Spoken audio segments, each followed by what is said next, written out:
The haunting lab smelled of hot dust and old carpet. Professor Vox kept the lights low and the safety candles burning, and she expected results. Our exercise was simple on paper. Make a taped square on the floor go cold, and hold it for 60 seconds. Hank stood beside me with the meter. I focused through my ID card, let the temperature dip, and kept it steady while the tape tried to curl at the corners. A wire near the monitor sparked when the cold crept too far. Hank nudged it back with a pencil, and I held the line. The timer beeped. Vox gave me one nod. We traded places. Hank doesn't show off. He breathed, set the square, held it without fuss, and grinned when the minute passed. Across the room, a student pushed too hard, got a nosebleed, and sat down with a cloth. Vox didn't pause the class for drama. She walked the rows and gave notes in plain language. Eat salt, stop staring at the floor, and control the edges. When she reached the back, 2 stations were empty. She checked her roster, read a folded memo longer than she ever reads anything in front of us, marked something, and told us to reset the room. I caught her by the door. Professor, what about the empty stations? Administrative matter. Focus on your work, Mr. Graves. She left. Vox doesn't waste words. Hank joined me in the hall and waited until we were past the internship board. That's the 3rd time this month. 4th. You missed one. I wasn't sick. You coughed once and a TA gave you an excused absence. He tried to smile and didn't. Transfers? Maybe. Midweek is odd. Applied Temptation met in a newer hall with working speakers and clean screens. Dr. Slack, our adjunct, talked about temptation as a pipeline. Identify, isolate, influence, and convert.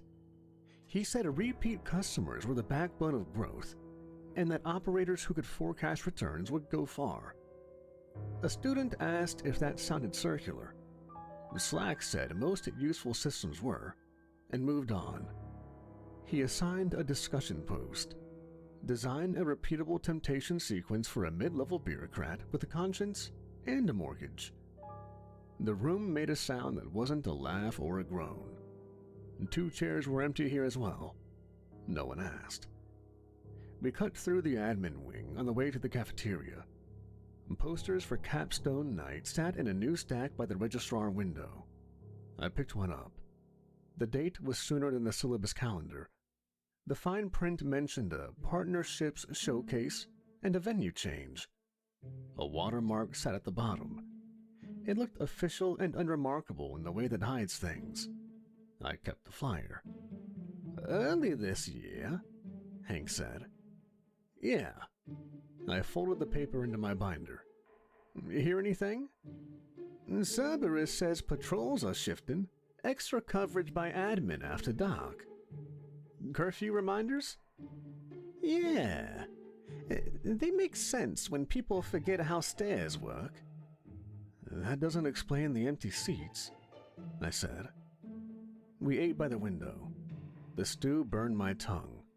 The bread did its job. Hank ate fast, then slowed down when he noticed people looking. Hank hates being a spectacle. He can't help it. We compared notes. Ellie and Kuttner hadn't shown in lab. Ellie had a talent for getting people to agree without feeling pressured. Kuttner did everything by the book and still smiled. Maybe they moved tracks, maybe they didn't. I didn't like guessing. Cerberus sat at the desk in the dorm lobby. The left head nodded. The middle head reminded us of quiet hours. The right head asked about sleep. Hank said we were fine. All 3 looked satisfied. Our floor was quiet. I did my reading for bureaucracy cross-department authorization, how to get a stamp from the right office. The diagrams were clean and honest. Possession practicum the next morning was a drill on disengagement protocols. You take a host gently, you leave them gently. You leave no residue, you log the attempt. My partner and I finished without a ripple. Across the room, a medical support volunteer stiffened and stopped responding. The instructor called it, cleared the floor, and walked the volunteer out with the team. We waited in the hall. Hank stood with his hands in his pockets and didn't speak until we were outside. "I hate that part," he said. "It's good to hate it." "Yeah, but I still hate it." "Good." We took the long way back. A bulletin notice had been updated. 2 new names sat under a line about program changes and transition to external study. The phrase landed wrong. No one used that phrase unless they want you to stop asking questions. By noon, an email hit our inboxes. Capstone night moved up, updated schedule. It thanked us for our flexibility, praised excellence, attached a new calendar block, and added more language about the partnership showcase. No reason for the change.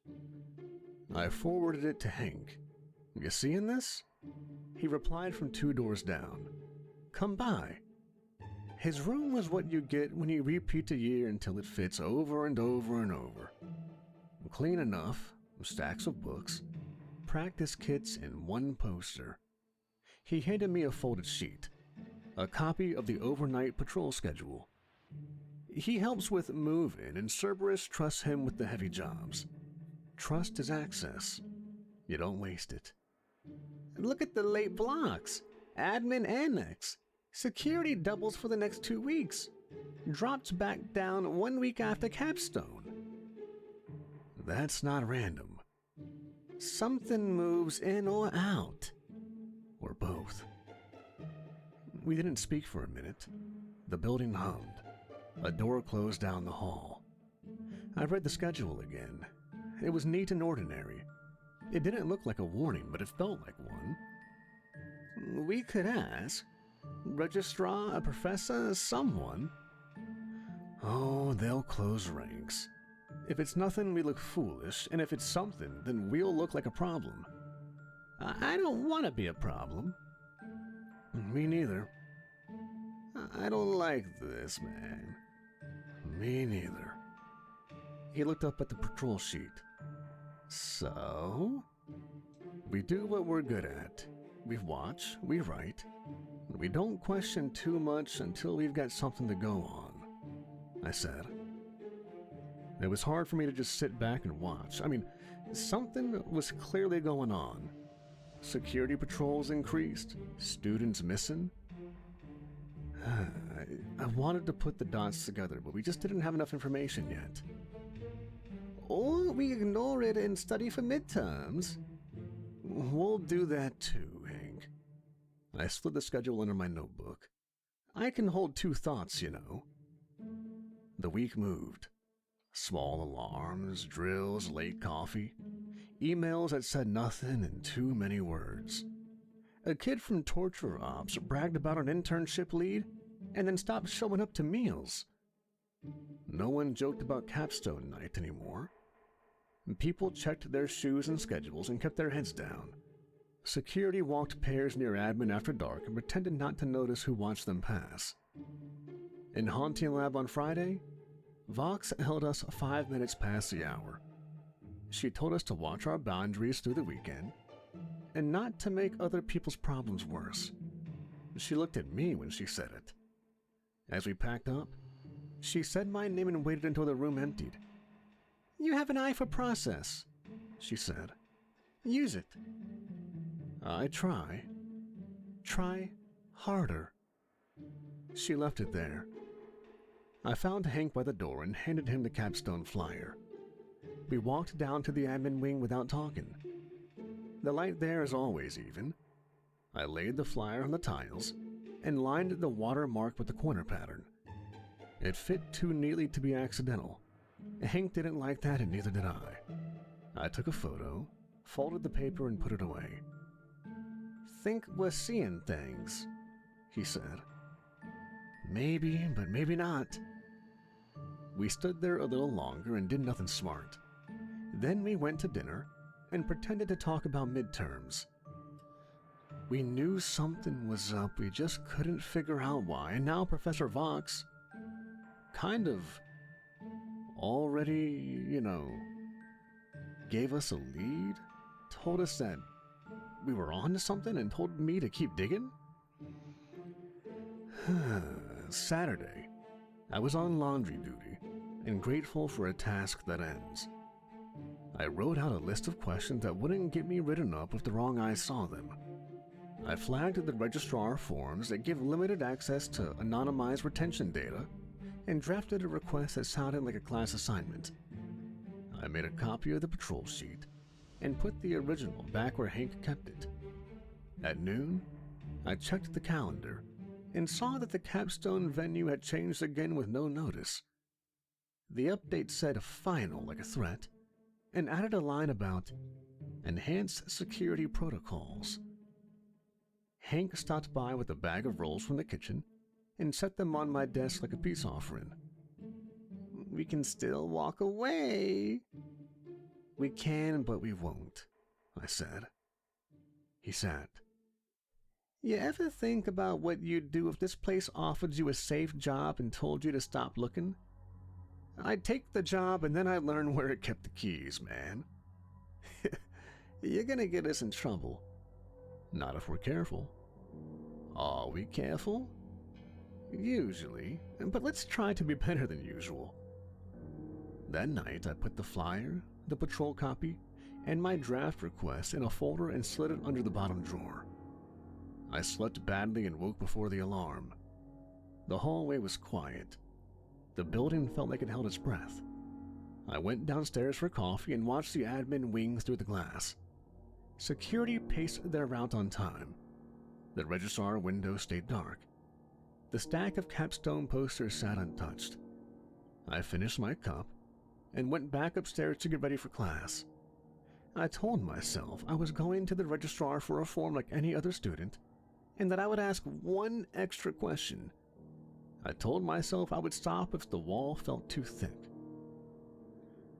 The wall I walked up against, asking these questions, felt too thick before noon, but I asked anyway. The registrar window opened on time. A clerk slid the paper to Arachne and she read it line by line. "Anonymized retention data? What's the purpose?" "Infernal bureaucracy coursework, audit trails and cross-department reporting." "You want cohort numbers by track and term?" "And any flags on sudden change." "Flags are internal. This requires 3 approvals and a fee, and a note from your instructor that this is not for publication." I handed over Vox's note that I wrote myself. Arachne checked the ink and watermark, then placed my request in a tray. "You will hear from us. Do not follow up before end of day." Hank waited in the hall. He never lingers in that lobby. "How bad?" "Not bad, not good." "You think she knows what we're actually asking?" "She knows what everyone is asking." Applied Temptation gave us an hour to think about something else. Dr. Slack talked pipelines and conversion. He said process beats art. He assigned a post on tempting a mid-level bureaucrat with a conscience and a mortgage, and no one laughed. Again. By lunch, Registrar Services emailed a summary with a tracking number. Program moves had ticked up. A new line noted scholarships approved by the Partnerships Office. No names, no locations. A footnote said cohort sizes remained within range. I forwarded it to Hank. Useless on purpose. He replied, "Partnerships?" I already had my bag. The Partnerships Office sits upstairs in admin between donor photos. The receptionist offered a glossy brochure that said nothing. When I asked for partner lists, she said, "All our partners support student success," and pointed to a website with rotating logos and no addresses. "Are these outbound scholarships or inbound?" I asked. "Both." "Where do students go?" Off campus. How long? It depends. Anything else? There wasn't. Not here. We left with a brochure. That night we walked past the annex. Security had doubled, exactly like Hank's patrol sheet said. Vans rolled in and out with covered crates. No markings. I wrote down plate numbers and times and stopped before I started telling myself a story. Next day, Vox handed back our haunting lab reflections and asked to see me after class. She watched the hall, then said, "You filed a request at the registrar?" "Yeah." "Do not expect candor from offices that write their own audits. Keep your questions inside coursework. If anyone asks, you are looking at attrition, nothing else." She paused. "Your habit of writing things down will either save you or end you. Be careful which you let happen." "I'm trying." "Try harder." She left it there. That afternoon, a message landed with my name spelled right and my section number correct. Capstone Presenter's Orientation Packet. I had not applied to present. The packet included a map of the venue, access points, a closed briefing block labeled partnerships, and a vendor badge list by ID number, not names. The watermark matched the one on the capstone flyer in the registrar's summary, not a school seal I knew. I showed Hank. He stared at the vendor list. "Maybe they want you to volunteer. Or it's a mistake. Either way, it's a map." "What happens if you show up with that email?" "They let me through the door." "I don't like you near that door alone." "Then we go together. We act lost and see how far that gets us." Before we tried, Registrar Services called me back. Arachne handed me an envelope with 3 forms. One approved limited access to retention trends, one denied scholarship detail under confidentiality, and one invited me to a short meeting with the partnership's liaison to contextualize the data. 2 days before capstone, in the annex, near curfew. I didn't request a meeting. "It was offered. You can decline." "What happens if I accept?" "You receive context." She slid over a pen. "Check a box." I checked accept. Arachne stamped it. As I turned to go, she said, "Do not bring more than one guest." "Is a guest assumed?" "It's permitted." Outside, Hank read the invite, then the clock. I said, "We go, sit, and listen. No guesses out loud." "What do we know?" he asked as we walked. "That a pattern exists. Registrar responses are clean denials. Partnership wants to contextualize something 2 days before capstone in a room we've never seen, and security tightens around that wing when the room is open. And the crates. And the crates." 2 nights before the meeting, a security officer stopped us outside the annex. "IDs." We handed them over. He scanned, then said, "Curfew starts at 10. Do not be near this door at 10. "We live here." "Then live somewhere else at 10. He handed back the cards. On the day, we wore clean shirts and neutral faces. The first checkpoint waved us through after I showed the invitation. The second stamped our wrists with the mark that faded by the elevator. A liaison met us upstairs with a clipboard and a smile that didn't reach her eyes. "Thank you for coming. We appreciate student engagement." She led us into a conference room with a screen and a long table. 3 other students sat with their hands in their laps and no one spoke. She ran a short deck. Metrics up, partners increase opportunity, scholarships reduce barriers, a map with arrows that had no destinations. When she asked for questions, I asked to see criteria for scholarship selection. She said the process was holistic. I asked if students returned after a term away. She said many did. I asked for numbers. She said numbers were not the point. What is the point? I said. Confidence. She closed the laptop. We want you to feel confident in your institution. She handed me a one-page summary that matched the registrar's email almost word for word. Please direct further inquiries to the partnership's mailbox. On the way out, a door down the hall opened. 2 staff pushed a covered cart through a service entrance and into a freight elevator. A crate corner showed under the cover. It had a barcode and a destination code that wasn't a building name. The doors closed before I could read it twice. We stepped outside. The annex lights looked brighter than the rest of the campus. Hank kept his voice even. That was nothing.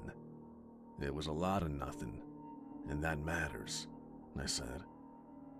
In my room, I spread the brochure, the registrar's summary, the invite, a photo of the watermark, and my notes. The pieces didn't connect yet. I wrote what I could prove and what I could only guess. I crossed out anything that depended on luck. Near midnight, a new message hit. Capstone, volunteer briefing update. The partnership's time block had moved again. The vendor list had grown by 6 IDs. Same watermark, same tone. Hank texted as I was about to text him. We're gonna have to go where we're not invited. Yeah, but not yet. I turned off the light. Somewhere in the annex, a freight elevator opened and closed on a schedule that made too much sense. I set a reminder for morning and slept until the alarm. Applied Temptation started late on Wednesday because the projector would not accept Dr. Slack's login. He tapped the keyboard twice, said, "We are not unique in our suffering," and the screen lit up as if shamed into cooperation. Halfway through a slide about follow-up cadence, the back door opened, and a new student took the empty seat by the aisle. He didn't glance around the room. He didn't check for a friendly face. He put his bag under the chair, folded his hands, and watched the slide as if he had been here for weeks. When Slack asked a question about bottlenecks, the new student said, "Authorization. And people pretend it's persuasion, but most failures are authorized." I didn't know what the hell that meant, but apparently the teacher liked it. After class, Slack read names from a list to assign the new group project. Chain of custody. Track a hypothetical soul from intake to exit across departments. Focus on handoffs, 3 to a team. He worked down the roster. When he reached me, he said, "Graves, Hank, Kale." He pointed at the new student. Kale turned, took us in with one glance, and gave a nod that looked more like acknowledgement than greeting. Up close, he looked young in the way a statue looks young. Clean lines, neat hair, plain shirt, nothing to distract. No rings, no jewelry, no visible ward marks. His eyes weren't cold, they just didn't waste motion. We met that afternoon at a quiet table off the main library floor. I brought a checklist and the registrar summary. Kale brought nothing. Neither did Hank. Kale sat down, folded his hands again, and waited. When I didn't start fast enough, he said, "We should define the system and then test it against exceptions." "What exceptions?" "The ones that break people. Intake, categorization, routing, storage, retrieval, review. Where do signatures matter and who audits the signatures?" "You're new. How do you know our audit model?" "I read the handbook, and your campus uses the old framework. The new one failed in 2 pilot sites." "Which sites?" "Not public." Hank circled a bullet point on my checklist. "We can't write about things we can't cite." "You can write about handoffs and missing keys. You can write about the difference between reportable errors and non-reportable errors. That is the point of this assignment." He wasn't wrong. He was also not playing the student who slowly learns the shape of a new place. He already had the shape. I mean, to be a student of Hell University... It depends. I mean, you could be in hell for anywhere from a few months to a few years before getting accepted. It took Hank a long time till Hell University finally took him in. But this Kale guy seemed off. He asked for the registrar's summary and read it line by line without a pen. When he finished, he slid it back. This is content free on purpose. You know that. Your professor knows that. You talk like a memo. I talk like a person who has had to read too many of them. We need a timeline and a map. You, Graves, can you get a facility map without raising flags? How would I do that? Under maintenance safety, your ID has the right tags. You learned to ask for those tags at a hardware store on a Tuesday. The clerk wanted to close early. You didn't argue. Hank looked at me. Did you? I worked Tuesdays at a hardware store in my previous life. How would you know that? Kale didn't blink. You smell like old wood, oil, and WD-40. That's not a thing. And you didn't just guess my shift. He didn't answer. He was already drawing boxes on a page from Hank's stack. He labeled them intake, categorize, route, hold, review, release.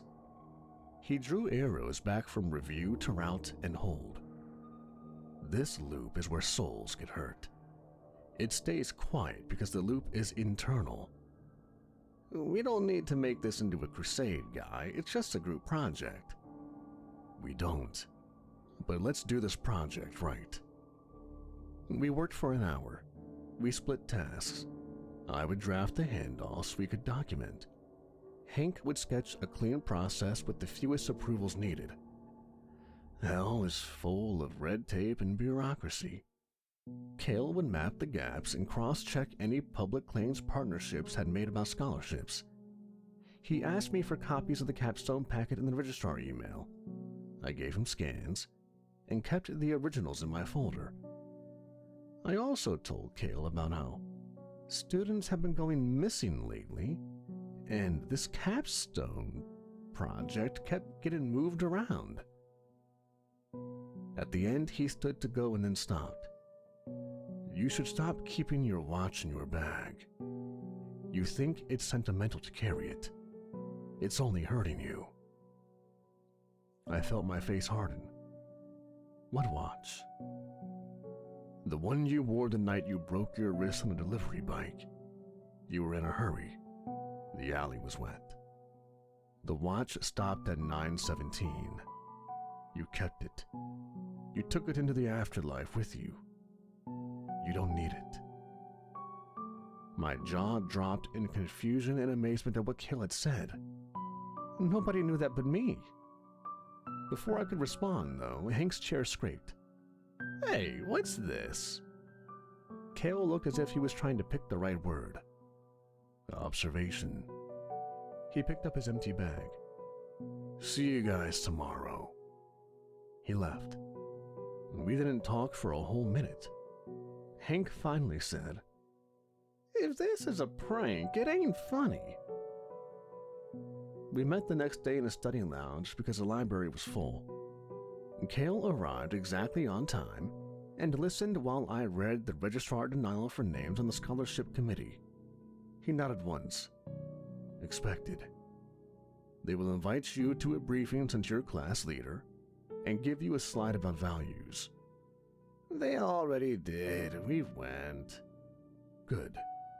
There will be a freight route under the venue. You will not find it on any public map. Do you know where it is, or are you guessing? I know where to look. You keep making comments about my life. I couldn't help but bring it up.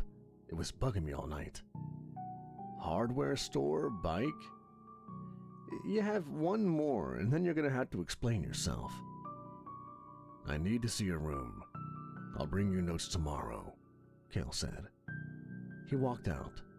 I wanted to follow, but I didn't. Hank rubbed his face with both hands. I don't like him knowing things like that. Me neither, but I like how he thinks about the system. We agreed to meet again the following night to combine notes. We also agreed not to tell anyone about Kale's personal remarks until we understood where he was pulling them from. I thought about asking Vox, decided not to. If Kale was a plant from admin, I didn't want to be the one who sent him back with a report that had my name on it. Around 9, I realized I had left my pen in the study lounge. It sounds small, I know, but it was the only pen I own that writes well on the forms the registrar prints on cheap paper. I told Hank I would be back and headed down the hall. The lounge was dark but unlocked. The pen sat under the far chair where it had rolled. I picked it up and heard a voice through the thin wall beyond the vending machine. The voice was Kale's. He wasn't on a call. He was speaking an even stream of words in a language that didn't come from here. No heat, no teeth, no echo. Clean sounds, steady cadence. I couldn't translate a single syllable. The very language itself seemed to burn me. But it was undeniable how beautiful and perfect it was.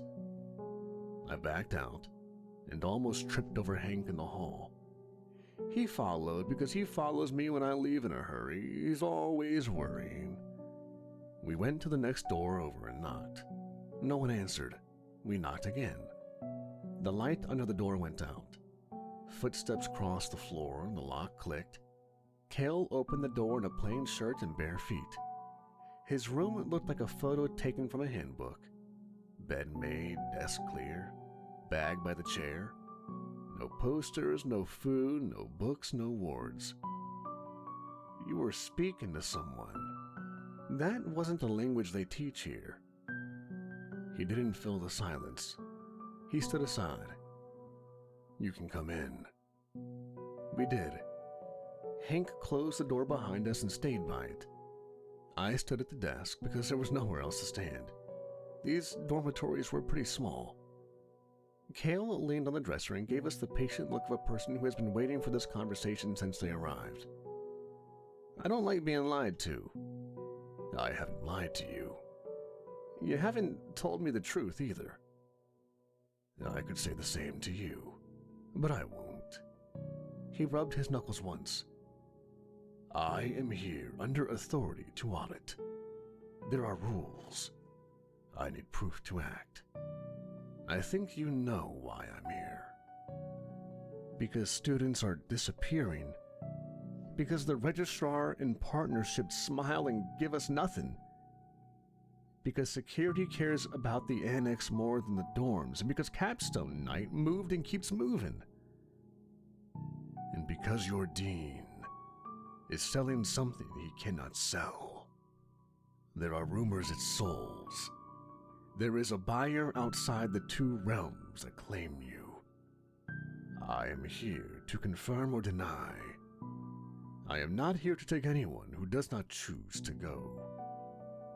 Why tell us? Why tell us anything? You are already in it. You track patterns. You ask careful questions.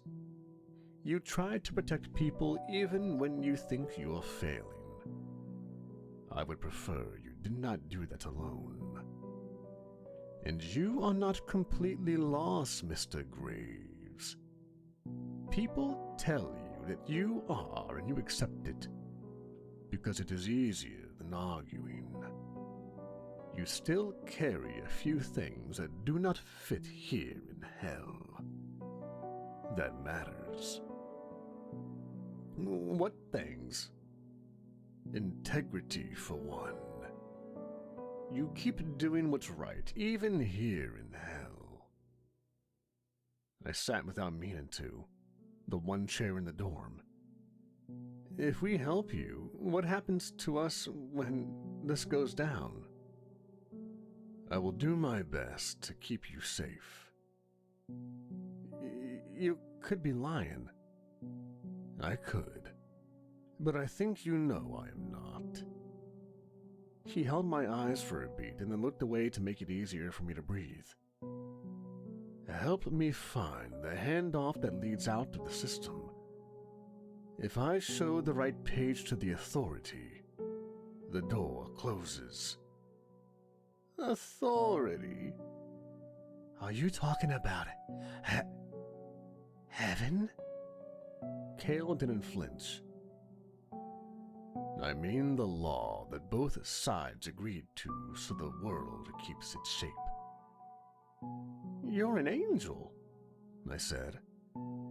Saying it did not make the room change. It only made us stop pretending. Yes. I am not here to save anyone who doesn't ask. I am here to stop a theft. He nodded at my folder. You already have most of what we need. There will be a ledger. There will be a seal. The buyer will be named in a way that looks like paperwork. We will take a page and a stamp, and that should be enough. What do you need from us? Access. Noise when I need noise, silence when I need silence. And integrity. That is what I need from you, Graves. You think I have integrity? I know you do. You told a manager at a storage unit that you wouldn't sign for a fee that wasn't on the contract. You also have a spine, a backbone. You were tired and it was raining. Your boss told you you would lose your job, and yet you stood still, steadfast in your belief.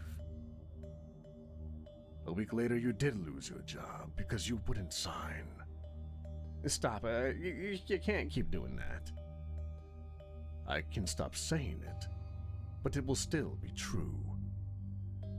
Hank held a hand palm out. Ground rules, no surprises, no holy water near me, no throwing Graves at a wall and calling that strategy.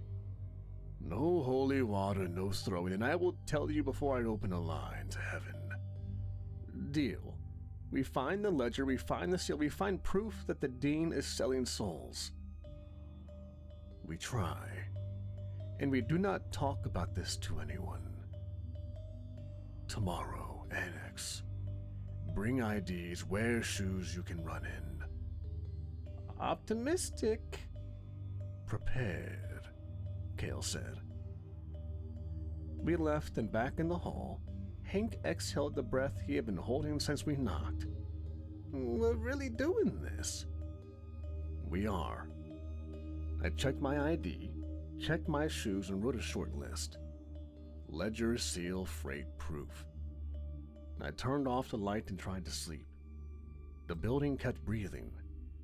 In the next room, Kale spoke 6 quiet words in a clean language and then stopped. He didn't say my name. He didn't need to. We met behind the annex an hour before capstone call time, and stages and cables choked the plaza. Security argued with vendors. Everyone looked busy enough not to see us. Hank had the time slot code he lifted off of a careless RA. Kale kept his hands in his pockets and his face blinked. At the side door, Hank tapped the keypad and entered the code.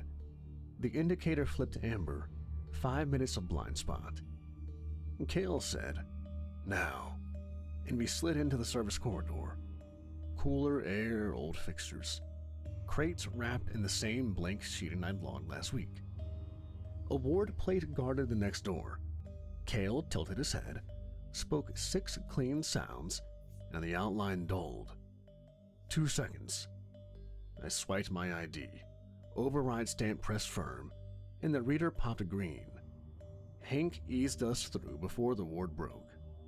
We crossed a short hall into the dean's suite. Reception empty. The side records room had a badge reader in an old-style keyway. Kale dropped the ward again. I swiped in the silence and caught the second click. The records room was tidy in a way that means everything important is locked. I went to the drawers while Kale listened at the wall safe and traced the air with a finger. Hank covered the hall and counted down our time slot under his breath. Third drawer on the right. A lock that likes a polite touch. I used the edge of my ID. It opened on a shallow tray with the dean's personal seal in a leather block, a book of blank authorizations, and a steel box stamped with the watermark from every partnership's document. The box felt warm. "Found it," I said. "Can't believe it opened the dean's personal lock over here." Kale said without surprise, "The Lord provides. Careful." I lifted the seal and set it aside. Inside the steel box, a single folio waited, blank, until my shadow touched it. Ink surfaced as if pulled from the other side.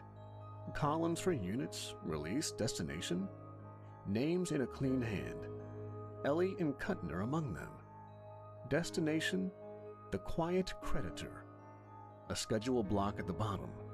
Transfer, tonight. Capstone stage, channel B. The folio gained weight in my grip. Kale glanced over, saw my hand and angle change, and said, "Live. The contract's active." I slid the folio into a rigid envelope. The pull came with it. I wrapped the envelope in a file jacket, closed the box, and kept the room's silhouette unchanged. Hank pointed at the seal. "Taking this too?" "Yes. Page and seal are proof." Footsteps. Not hurried, certain. The latch turned. Dean Beelzebub walked in, locked the door behind him, and took us in with one look. "I am disappointed," he said, smooth as a memo. "Mr. Graves, Hank and our transfer. Capstone Week is for work, not theater. The institution grows, requires partners. We've found one that values our output and pays on time. This prevents waste."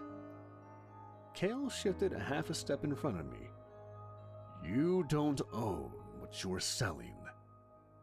Beelzebub didn't even ask who Kale was. He already knew. "Jurisdiction is complex. We sign nothing we cannot justify." "The buyer is outside jurisdiction. You cannot export." "Export. Language that turns people into numbers. I don't care for it. This is student success, placement, return on investment. Hell needs to expand, you know." Hank took a step he shouldn't have had to take. "Where are they?" "Advancing. Those best suited for impact receive an accelerated path. Most don't even know a choice has been made. They're grateful. You can be grateful too. There is a role for you to play if you stop making it adversarial." "No," Kale said, quiet and final. The dean's pupils tightened. The room cooled. He opened his hand. A thin, bright line ran across his palm like a ledger. "You brought an observer. We proceed formally." He looked at Hank as if choosing a column. "Demonstration now."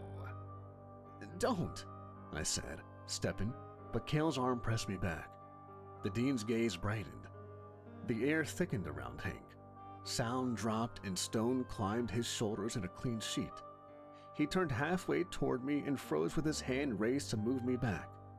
No seam, no breath.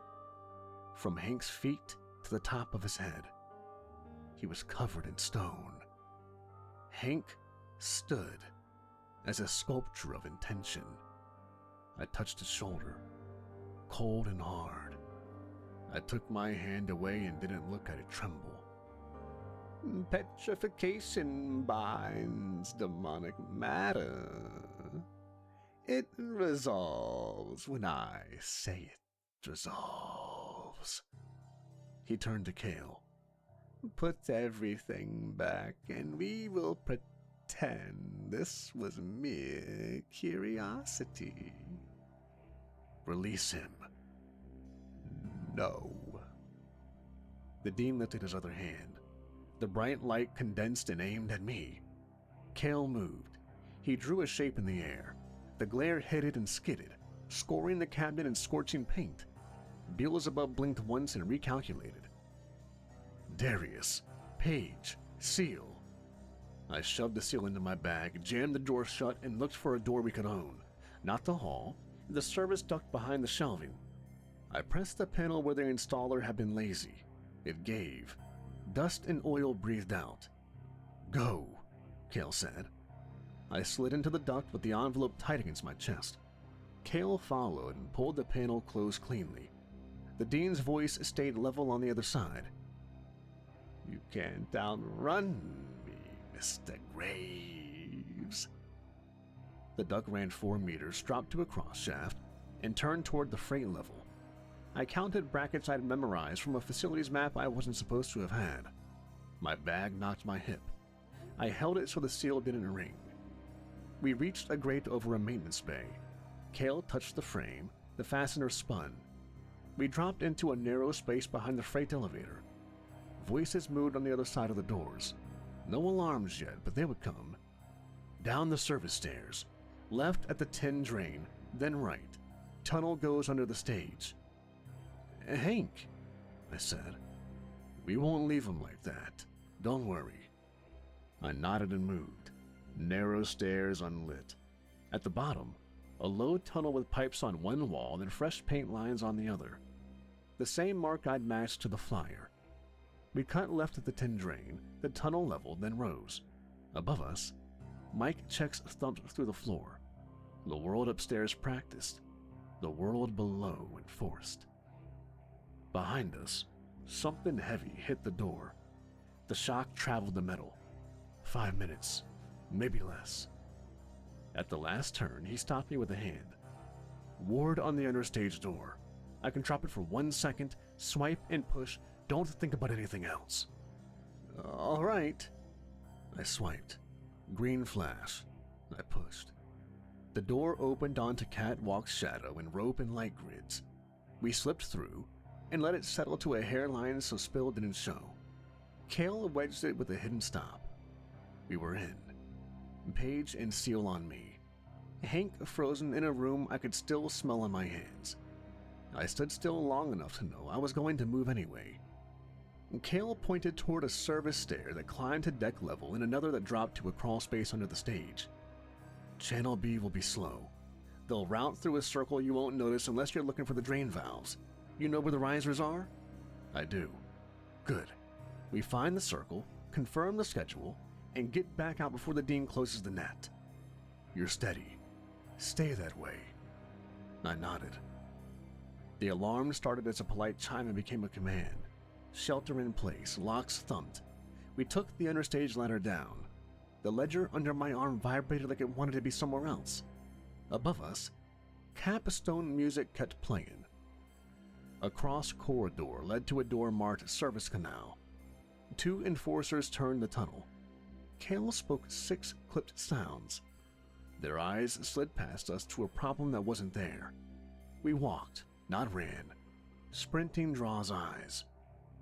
The quickest path ran behind Haunting Lab. The holy sprinkler test light strobed. My forearms stung as we crossed the threshold. Kale flinched and went pale. You all right? My power is draining. I won't get it replaced until I get back to heaven, but I'll be all right. We hit the canal. Charon's skiff bumped the dock like it had been waiting all day. He didn't look up because he never does. Exact fare, please. Kale dropped 3 coins into his palm. The metal made an old sound. Charon punted off, took us straight and left, and landed by a maintenance ladder. Kale paid 1 more coin. Charon gave me a look that said he understood and pushed away. The ladder rose into a pipe gallery that fed the stage. Warm air, hard light. I found the main suppression bypass by memory from a safety binder I shouldn't have seen. The wheel waited. I didn't touch it yet. "Look first," Kale said. We stepped through a narrow door into the ritual chamber. The circle sat around a shallow basin with a drain line. Conduits laced the floor. 3 students hung in stasis at knee height inside the ring. The ledger pulled toward the basin like a magnet. "This is it," Kale said. He stayed outside the chalk. "I can open a clean channel here. Without a voidable contract, heaven can only watch." "What voids it?" "Free will inside the loop. A choice without coercion." He knew what I was going to do. He didn't try to stop me. "If I open the bypass, a holy runoff floods the basin. Demons can't cross it. You can, but it hurts me. I can stand in it long enough." "You are not human anymore." "I'm not quite a demon either. You opened that to my eyes." I set the envelope on the floor, opened it, and laid the folio on the basin's lip out of the stream. The weight tugged. My hand kept it put. Footsteps sounded in the tunnel. Kale set his palm on a post and spoke the clean language under his breath. It didn't sting me this time like it did before. The room's noise fell away. That was the line opening. "Use their words," he said. I stepped into the circle. The hum in my legs said the systems had seen me. I spoke. "I am Darius Graves. I am not compelled. I enter by choice. I offer myself as collateral to settle the scheduled transfer under Capstone Channel B in exchange for the immediate release of all named students on the current ledger page. My consent is free and informed. I sign with my voice and my name." The chalk brightened. The folio's pull shifted from the names to me. I put the wrench on the valve and turned. The first wash of holy runoff hit like heat that wasn't quite hot. Pain cleared noise out of my head. I kept turning until the wheel seated. Water sheeted into the basin and hissed across the chalk. Demons in the tunnel shouted and stopped at the threshold. Kale held the line and started pushing the proof through. Seal, page, schedule, watermark. I felt each leave the world of things I could drop. Beelzebub reached the doorway with 3 enforcers. He measured the room in a glance and tried to make it mean something. "Theta, you don't understand the mechanisms." "I read the manual," I said. "Yours was fluff." He aimed a binding across the water. It thinned and came apart. The runoff chewed the edges he needed. His glare slid off Kale. Kale didn't waste breath answering him. The creditor's pressure pressed from the page and the floor above. The air got heavy. The folio tugged once, then steadied under my palm. I held the wheel to stop myself from grabbing for anything that would make me let go. "You don't outrun a record," the dean said, less certain now. "I'm not running, I'm avoiding." One enforcer lunged for the bypass. Kale snapped a single syllable. The enforcer lost the door for 3 seconds. It was enough. The first student dropped from stasis and hit the grate with a cough. The second followed. The third took longer and then came down hard gasping. The circle flared and dimmed. The folio went dead. The pole left the room and had nowhere left to land.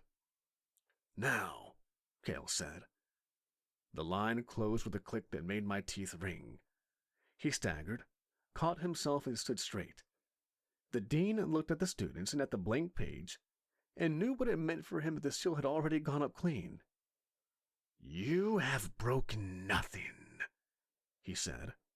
But he didn't believe it. "They're not yours," I said, and kept my hand on the wheel. Security filled the doorway but didn't cross. The flood kept them honest. Above us, the band turned up to mask the wrong sound. Someone cut a bank of lights. Kale stepped in, lifted a student out of the water and set them safe. His hands were steady. 2 minutes, maybe less. I can count, I said. It almost came out as a laugh. I tightened my grip and watched the runoff carry chalk and ash to the drain.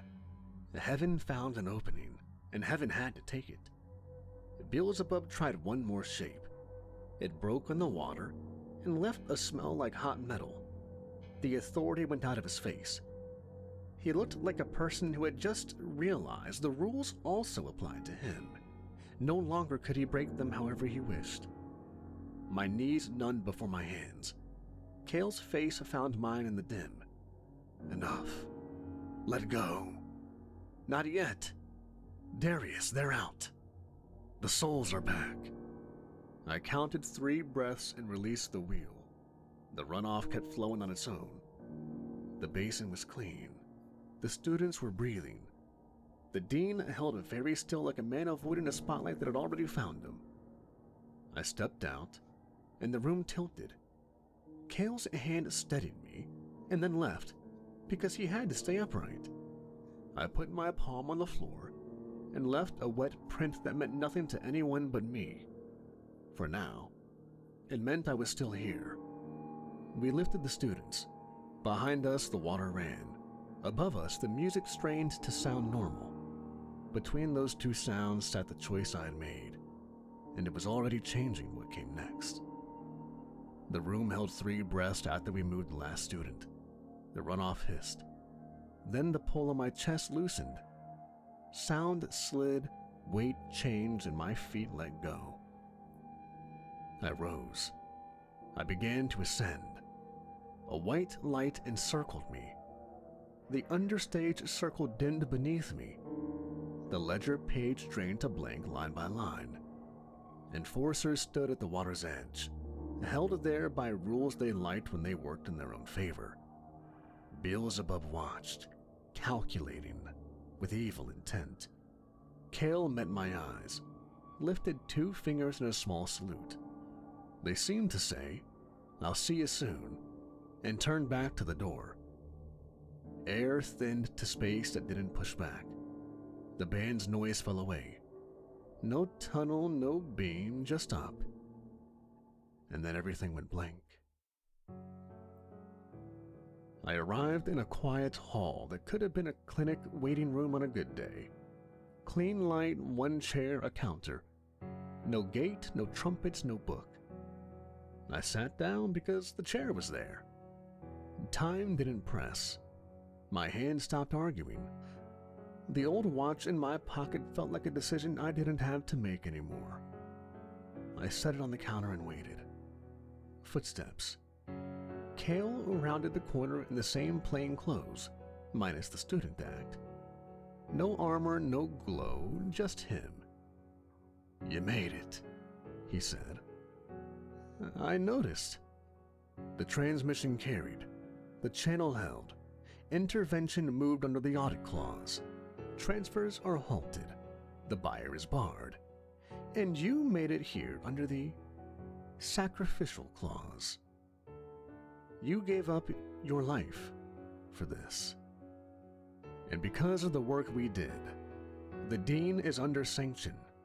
Hell, you, is on probation with an external monitor. Heaven will be in hell for quite some time watching. What does sanction mean?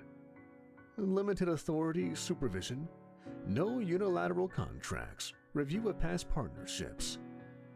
He won't like it, but he will comply. And Hank? Heaven interceded, granted to undo unjust collateral during an illegal act. The binding on him is resolved. He's restored. He's angry. He's asking where you went. So, sit or stand while we do the next part. What part? What happens now? He looked at the watch on the counter. Your choice meets the standard for reinstatement. The word didn't come with a sound effect. It didn't need one. Up here? Forward. You can move on. Not back. On. In heaven, there's work if you want it. What kind? Helping people who get stuck. Some need a hand across. Some need a clean form and someone who will actually read it. Some need rules explained by someone who remembers what they feel like from below. It isn't glamorous, but it matters. Is there less email? A different kind of email. There will be people to meet, a briefing, a room that isn't a dorm.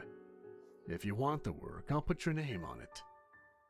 If I say no, you still go forward. You won't be sent back. You won't be placed in a fight you didn't choose. You can rest. Rest felt like a slope, and I've never been good at that. I'll take the work. I'm not useful with swords, but I'm good at talking to people and I'm decent with forms. That's why I asked. He took a thin packet from an inside pocket. The paper looked like it would survive heat. Orientation, short. I skimmed. Scope, authority, process, boundaries. Last page. A line for a name spoken aloud. Do I get to argue the vague parts? You get to ask for examples, and to notice when a term is hiding a decision. That I can do. I set the packet down and looked at the watch. It had stopped at 9:17 years ago. I wound it out of habit. It didn't start. It didn't need to. I left it on the counter. I looked back down at the orientation packet he had given me. Huh. It seems that heaven has its own college as well. Because I have been placed as a counselor in heaven's Angel University.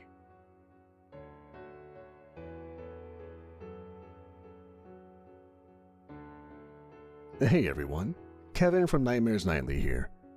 I just want to thank you all for listening all the way through.